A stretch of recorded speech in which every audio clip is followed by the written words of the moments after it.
Breaking news. Ukraine has successfully tested the SHOOM-20, a pulsejet engine capable of powering drones for an 800-kilometer strike range. The date is Sunday, February 1, 2026. And the implication, this isn't just an engine. No, it's a fundamental shift in the physics of the war-cheap, fast, and mass-producible power designed to absolutely overwhelm air defenses. Subscribe to Defense Reports, your go-to source for timely, in-depth military and defense reports. I'm Alex. Join me with Arya in the latest podcast by Defense Report for a sharp, no-nonsense breakdowns of the latest in global defense news, military technology, and strategic developments. And today we're going to cover the absolute explosion of innovation happening in the Ukrainian defense sector right now. It's really a watershed moment. It really is. We aren't just talking about a new gadget or, a prototype that looks good on a slide deck. No, not at all. We are looking at a complete pivot in the industrial capability of the Ukrainian war effort. We have a massive stack of reports to get through today. We're going to unpack how a $500 engine, literally the price of a mid-range laptop, is being designed to bankrupt air defense systems that cost millions. Millions. And we're also going to look at the numbers coming out of January 2026, specifically the 5,717 Russian air bombs dropped. In a single month. In 1 month. It's a terrifying statistic, and it explains exactly why this new jet technology is being rushed to the field. Plus, we're doing a deep dive on the Vampire drone, the ground robots clearing the way, and a company called General Cherry. Yes, that is the real name. And why their engineers are literally screwing wings onto mortar shells. It's a classic case of frugal engineering meeting high-tech strategy. Let's get into it. Okay, let's start with the headline event, the SHOOM-20. This comes from a Ukrainian company called First Parsec. Right. They released their test results today, and on the surface, the numbers might seem, well, small. Yeah, they announced they achieved 17 minutes of continuous operation. And I can just hear people asking, 17 minutes, that's it. My commute is longer than that. Exactly, but you have to understand the physics of what they're building. This is a pulse jet engine, and in that world, 17 minutes without the engine melting itself into a puddle of slag is a massive engineering milestone. Okay, let's back up and explain pulse jet. Because when I hear jet engine, I think of a commercial airliner or, Top Gun. Sure. I think of turbines, compressors, fan blades, incredibly expensive, Swiss watch levels of complexity. That is exactly what this isn't, and that's the genius of it. A modern turbojet is a masterpiece of precision engineering. If a bird hits it, it explodes. Right. A pulse jet, think of it as a pipe, a literal metal tube. You spray fuel into it, it mixes with air, and you ignite it. Bang.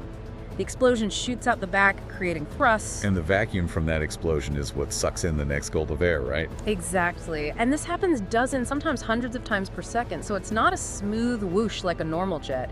It's a series of violent, controlled explosions. That sounds incredibly loud. Oh, it's a visceral, vibrating roar. If you know your history, the German V-1 buzz bombs from World War II use this exact technology. They make a very distinct, terrifying sound. So if the technology is 80 years old, why is this considered so innovative in 2026? Because of the constraints. Pulse jets are incredibly simple, no moving parts in the combustion chamber usually, but they suffer from two big things: extreme vibration and extreme heat. They just get red hot. Immediately. That's why that 17-minute runtime is so significant. It means First Parsec has solved the thermal stress issues enough to make it viable for a one-way trip. And the goal isn't just 17 minutes. They have a bigger target. No, the engineering target is 2 hours. If they hit 2 hours of continuous burn, and they seem very confident they will, that engine pushes a drone 800 kilometers. 800 kilometers changes the map. That's not just the front line. Completely. We aren't talking about hitting trenches or even the immediate rear. We are talking about putting deep rear logistics, airfields, and command centers in the crosshairs. And specific targets too, right? Absolutely. Intelligence has identified at least 9 Iskander-M and Iskander-K launch sites in the Kursk, Bryansk, and Rostov regions. These are the sites launching ballistic missiles at Ukrainian cities every single day. Right, and currently, Ukraine has to try to intercept the missiles after they launch, which is incredibly difficult and expensive. With an 800-kilometer range, you can hit the launcher, you strike the archer, not the arrow. But the real disruption here, it's not just the range, is it? It's the economics. This is what blew my mind in the report. This is the key takeaway of this whole deep dive: cost per unit. First Parsec says the current cost to build one of these engines is $750. $750. And if you order in bulk, $500. $500.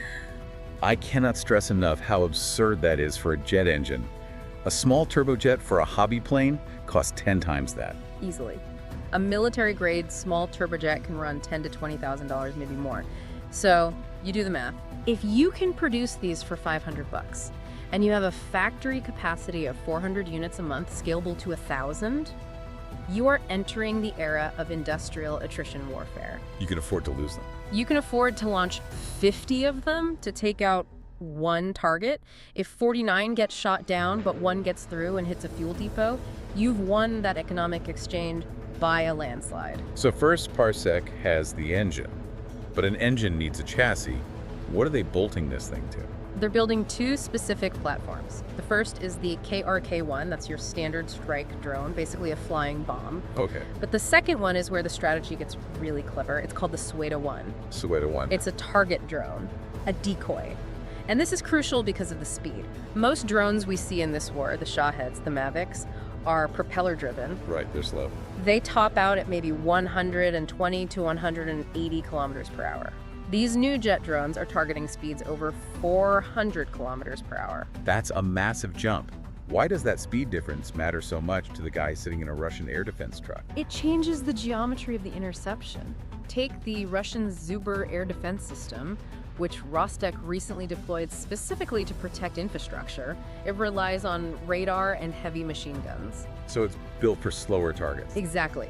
Tracking a slow, buzzing quadcopter is one thing, but leading a target that is small, made of cheap fiberglass, and moving at 400 kilometers an hour, that is exponentially harder. And if you have the Sueda-1 decoy in the mix. Now you've got it. If the Sueda-1 mimics the radar profile of a cruise missile or a fighter jet, the Russian operators don't have a choice. They have to engage. They have to shoot. They launch a $1 million interceptor missile to kill a drone that costs a few $1,000s total. That is an economic defeat for Russia, even if they successfully shoot it down. It just drains the magazine. And eventually the magazine runs dry. That's when the KROK-1 strike drones, the ones flying behind the decoys, get through. This push for speed and range isn't happening in a vacuum, though. It feels like a direct response to what's happening on the receiving end. We need to talk about the January numbers because they are, well, they're grim. They are. In January 2026 alone, Russia set a new record. They dropped 5,717 air bombs on Ukraine. Wow. That's a 26% increase from December. Nearly 6,000 bombs in 1 month. That is a saturation level of bombardment I can barely wrap my head around. And the technology on the Russian side is evolving too. It's not just dumb iron bombs anymore. We're seeing reports that they are testing jet-powered UMPK and Grom-guided bombs. So the bombs themselves have engines now? Correct. They are adding propulsion to extend the range. This means the Russian bombers can drop them from further away, staying safer from Ukrainian air defense. The threat is getting faster and it's ranging further. Which explains why Ukraine is so obsessed with speed right now. You can't catch a jet-powered glide bomb with a propeller drone. Precisely. You need high-speed interceptors. Which brings us to the company with the memorable name you mentioned earlier. General Cherry. General Cherry. Don't let the name fool you, they are serious. They've unveiled the Airspeed Interceptor. It's a tiny, compact 8-inch frame, but it hits 236 kilometers per hour. For an 8-inch drone, that is incredibly fast. It's basically a flying brick. A flying brick designed to hunt. It's built to kill small, fast targets like the Shahed drones. And this isn't just theoretical. General Cherry drones have already downed a Russian Chinaz Veshi Oleg reconnaissance drone. And that's a rare, high-value asset. A very high-value asset. So we are seeing a shift from monitoring the skies to actively hunting in them with these small, cheap interceptors. It's an aerial denial strategy on a budget. And it's critical because Ukraine can't afford to use a Patriot missile on every incoming drone. They need a cheap bullet to kill a cheap drone. What strikes me is that this feels like an industry now. A year or two ago, we were hearing stories about guys in garages soldering circuit boards. Now we are talking mass production and venture capital. Oh, the data backs that up completely. In 2025, Ukrainian defense tech startups raised $105 million. $105 million. Yeah, and compare that to $40 million in 2024 and just $5 million in 2023. The growth curve is vertical. And where is this money coming from? Is it all government grants? It's a mix. You have the Brave One cluster, which is the state coordinating body. They're actually taking this tech on a roadshow to the US in March. But you also have foreign interest. There's a new program, EU4UA Defense Tech, offering up to 150,000 euros specifically for high-speed interceptors, those doing over 450 kilometers per hour and radar systems. But there's a big push for localization, right? This make it at home idea. That is the technological autonomy strategy, and it's huge. The goal is 100% Ukrainian components. They want to completely cut out reliance on China for parts. Because if China turns off the tap on motors or chips, the whole industry stalls. Exactly. So you have companies like Motor G now producing 100,000 electric motors a month domestically. Their engines helped a drone reach 400 kilometers per hour recently. Wow. Or Scupa Industries, another player in the jet space, they're developing the Shepit or Whisper pulse jet. So First Parsec already has competition. Healthy competition. You have a domestic market emerging for jet propulsion. It's like a miniature space race happening inside the country. And the Europeans are watching very closely. How so? They are eyeing these Ukrainian engines to replace Chinese imports in their own supply chains through something called the SAFE program. So Ukraine is effectively integrating itself into the European defense shield permanently. That's the long-term play, but the short-term play is survival. Right. Okay, let's shift gears from the high-speed jets to the mud and the trenches. Because while the jets are glamorous, some of the most effective work is being done by systems that are, well, surprisingly gritty. We have to talk about the Vampire. The Vampire, or as the Russians call it, Baba Yaga, After the witch in folklore. because it hunts at night. And officially, it was the most effective strike system of 2025. What makes it so effective? Is it some kind of super high-tech system? Actually, it's effective because it's tough. It's a heavy hexacopter 6 rotors. It carries a massive 15-kilogram payload with a range of 35 to 40 kilometers. And they use it for everything. Everything. Bombing, mining, and even logistics delivering water and food to cut off troops. So why hasn't it been jammed? Usually big drones are easy targets for electronic warfare. That is its superpower. The Vampire is highly resistant to EW. When other drones are dropping out of the sky because their control signals are being scrambled, the Vampire just keeps flying. That resilience makes it an absolute nightmare for infantry. And we're seeing this robotic revolution on the ground, too. It's not just in the air anymore. No, ground drones, or UGVs, are having a huge moment. Look at Viri's Jonkoi. It's a ground drone with 360 millimeters of clearance. Why is that clearance number important? Mud debris. Ruts. The front line isn't a paved road, it's a cratered hellscape. If you build a robot with low clearance, it gets stuck in the first pothole. This thing is built like an off-road vehicle. It can tow 2.5 tons. So it can drag a broken vehicle or supply a platoon. Or evacuate wounded soldiers without risking a medic's life. Then you have the Lulut UGV, which is armed with a PKT machine gun. An armed robot. An armed robot. It was tested in the Kursk region. These machines are literally replacing human soldiers in the most dangerous zero-line zones. It's incredible. It saves lives by putting metal in front of flesh. Yeah. But for pure ingenuity, for that MacGyver spirit, my favorite story this week has to be the mine with wings. Oh, this is such a classic example of frugal engineering. It comes from a company called Ukrainian Armor. Okay. They looked at the FPV drone manufacturing process and realized there was a redundancy. Usually you build a drone frame, plastic or carbon fiber, and then you strap a bomb to it. Right, two separate components. So they asked, why do we need a frame? They took a standard 60mm mortar shell, which is the bomb, and they just screwed wings and a motor directly onto the shell casing. Wait, so the bomb is the fuselage? The bomb is the fuselage. It's a flying bullet. That is brilliant. It just cuts out the middleman. It utilizes existing ammo stocks. It's cheap, and it's instantly scalable.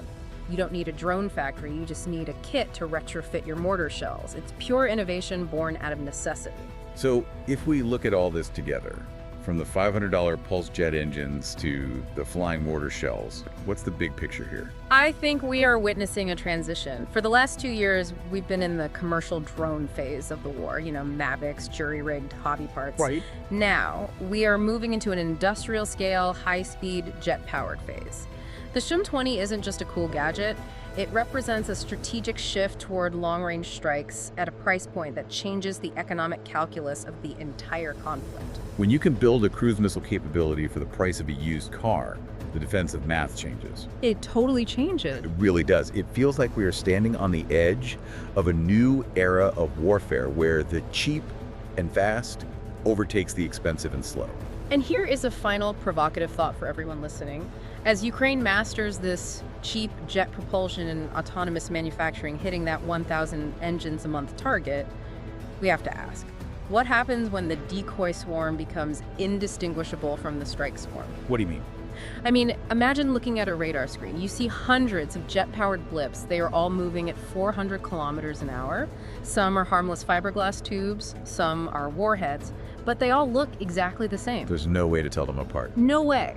At a certain point, air defense math simply stops working. You cannot intercept them all, and you cannot afford to try.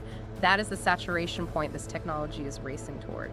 And when that happens, air superiority takes on a totally different meaning. That is a sobering thought, but also a testament to the incredible resilience and innovation we are seeing. You've been listening to Defense Report by Alex Sanaria, where we analyze the latest in military strategy, global defense, and advanced weaponry. Why? Subscribe to Defense Reports, your go-to source for timely, in-depth military and defense reports. We'll catch you next time.